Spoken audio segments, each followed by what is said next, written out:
मशहूर साहित्यकार शेक्सपियर ने कहा है कि नाम बदलने में क्या रखा है, लेकिन लगता है कि उत्तर प्रदेश की राजनीति में नाम बदलने की कवायद है जो रुकने का नाम नहीं लेती है। इसलिए लगे हाथ अब मेट्रो स्टेशन के नाम बदलने की भी कवायद इसमें जुट चुकी है। ज़्यादा बातचीत कर लेते हैं आम आदमी पार्टी के बड़े नेता और राज्यसभा सांसद संजय सिंह जी से। उत्तर प्रदेश का नेतृत्व करके आप भी आ चुके हैं और बेहतर जानते हैं उत्तर प्रदेश की राजनीति के बारे में। उप मुख्यमंत्री का बयान आया है कि जामा मस्जिद का नाम, जो कि आगरा में मेट्रो स्टेशन है, बदलकर मन कामेश्वर मंदिर रख देना चाहिए। देखिए, ये लोग क्यों ये सब ड्रामे करते हैं। मैं अभी लगभग एक सप्ताह से ज़्यादा समय यूपी में रह के आया और चंदौली गया, प्रयागराज गया। एक हफ्ते में 5 लोगों की हत्या हो गई, 2 परिवार में। एक राहुल तिवारी का परिवार और एक सुनील यादव का परिवार। और वहाँ पर पुलिस अपराधों को रोकने में इस तरीके से फेल है। ललितपुर में थाने के अंदर गैंग रेप की पीड़िता के साथ रेप हो रहा है। चंदौली में पुलिस वाले घर में घुस के निशा यादव की हत्या कर दे रहे हैं। इस पे बातचीत ना हो, इसलिए कभी इस स्टेशन का नाम बदल दो, कभी उस स्टेशन का नाम बदल दो, इसी सब में लगे हुए हैं ये लोग। और एक तरीके से असली मुद्दों को दबाने के लिए, महंगाई, बेरोजगारी, अशिक्षा, स्वास्थ्य, इन मुद्दों को दबाने के लिए थाने में गैंगरेप पीड़िता के साथ रेप हो गया, इस पे बोला केशव प्रसाद मौर्य ने। अब आगे से मुझे लगता है कि इनकी इस तरह की फालतू की बातों का जवाब देने के बजाय इनसे खुद सवाल पूछने की जरूरत है। और मैं इनसे पूछता हूं कि बताओ, गैंग रेप की पीड़िता के साथ रेप करने वाले दरोगा के खिलाफ क्या कार्रवाई होनी चाहिए मौर्य जी? इस पे बताओ पहले, तब तुम्हारी बात का जवाब देंगे। पहले बताओ, जो चंदौली में जो लोग गए, पुलिस वाले, और एक निशा यादव नाम की लड़की को घर में घुस के हत्या कर दी, उन पुलिस वालों पे बुलडोजर कब चलेगा? बताओ। ये इस तरीके की फालतू बातें, रोज नई नई बातें, हर 15 दिन का नया एजेंडा खड़ा करके पूरे देश के लोगों को नफरत की आग में झोंकने का काम कर रहे हैं। संसद में तो आपको बोलते हुए देखा है, बहुत तलक तेवर के साथ बोलते हुए नजर आते हैं। उत्तर प्रदेश के चुनावों में भी आपका असर देख लिया है। लेकिन अब सवाल यहाँ पर यह है कि मुलायम सिंह यादव, जो कि सपा के एक प्रमुख नेता भी है, उनका एक बयान आया, क्योंकि लगातार आप भी टीवी के माध्यम से आजम खां के बयानों को सुन रहे होंगे कि किस तरीके से तथ्य सामने आ रहे हैं।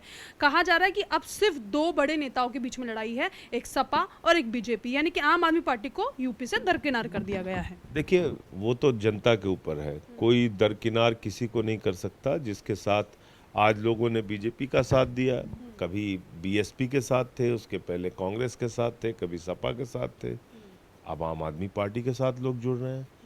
तो परिणाम सामने आएंगे। हम अपना काम कर रहे हैं, लोगों के बीच में। अपने आप को मजबूत विपक्ष के तौर पे उत्तर प्रदेश में पाते हैं? बिल्कुल पाते हैं। आप बताइए, 1.5 साल के अंदर जो जनता के बुनियादी मुद्दे हैं, चाहे वो खुशी दुबे का मामला हो या फिर जिस तरीके से उत्तर प्रदेश में तमाम आपराधिक घटनाएं हुई, संजीत यादव की हत्या हुई, इंद्रकांत त्रिपाठी व्यापारी की हत्या हुई, एक निवरेंद्र मिश्रा जी जो पूर्व विधायक थे, उनकी हत्या हुई, इन सब मामलों को किसने उठाया?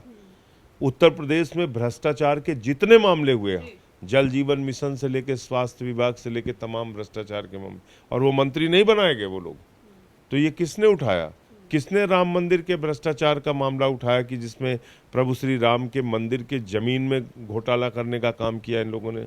तो ये सारे मामले हम लोगों ने। अब आपने, जनता ने वोट में, विधानसभा में भले हमारा साथ ना दिया हो, विपक्ष की भूमिका हमने निभाई, और मुझे यकीन है कि आने वाले दिनों में एक बदलाव की राजनीति के लिए लोग आम आदमी पार्टी के साथ आएंगे। एक सवाल यहाँ पर अब है ज्ञान व्यापी मस्जिद के सर्वे को लेकर। मामला 2 दिन में तूल पकड़ चुका है। कल आई हुई टीम को वापस जाना पड़ा क्योंकि एक बड़े समुदाय के लोगों ने इसका विरोध किया और अभी भी विरोध करता हुआ नजर आ रहा है। इस बात को किस तरीके से देखते हैं? मुझे लगता है इसमें न्यायालय का जो फैसला है वो किन कारणों से है, उसको दोनों पक्ष अपने तरीके से न्यायालय में अपनी बात रखें। और सर्वे की टीम अगर न्यायालय के आदेश पर आई थी तो उनको क्यों रोका गया, क्या कारण है, वो सब न्यायालय उसके बारे में फैसला लेगा। संजय जी एक सवाल मेरा आपसे ये है, क्योंकि आप सेंट्रल में भी प्रतिनिधित्व करते हैं, पार्लियामेंट आप भी पहुंचते हैं, हमने आपको देखा है काफ़ी बार बोलते हुए भी। प्रतापगढ़ से सांसद संगम लाल गुप्ता से आपकी कभी मुलाकात हुई होगी, इसी बीच कन्नौज से सांसद सुब्रत पाठक आते हैं। दोनों का एक सुर में कहना है कि मदरसों से आतंकी ही पैदा होते हैं। देखो, इन लोगों को फिर मैं कह रहा हूँ, कोई काम नहीं, इन लोगों को कोई काम नहीं। मदरसे से तो एपीजे अब्दुल कलाम भी पैदा हुए थे, जिसको भाजपा वालों ने देश का राष्ट्रपति बनाया, बहुत बड़े वैज्ञानिक थे। तो इसलिए एक तरह की राय किसी के बारे में बना के फेंक देना बात को, ये मेरे ख्याल से उचित नहीं है।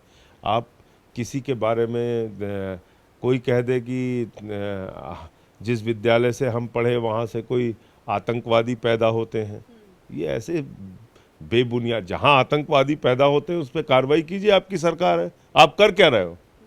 ये लोग खाली भाषण देते हैं। अगर मदरसे में आतंकवादी पैदा हो रहे हैं, किसका राज है भैया? 5 साल से योगी जी का राज है कि वहाँ ओबामा का राज है? कौन है वहाँ पे? ट्रंप की सरकार है क्या?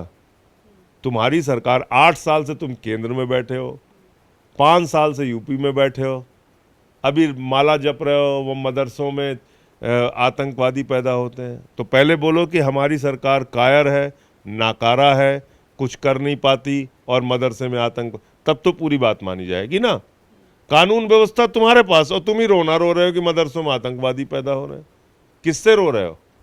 किससे मांग कर रहे हो? खालिदा जिया आके मदरसों के आतंकवाद को खत्म करेंगी? कौन करेगा बताओ? अगर 2 जिम्मेदार सांसद बीजेपी के कह रहे हैं कि मदरसों में आतंकवाद पैदा हो रहा है, इसका मतलब वो कह रहे हैं कि योगी सरकार नाकारा है।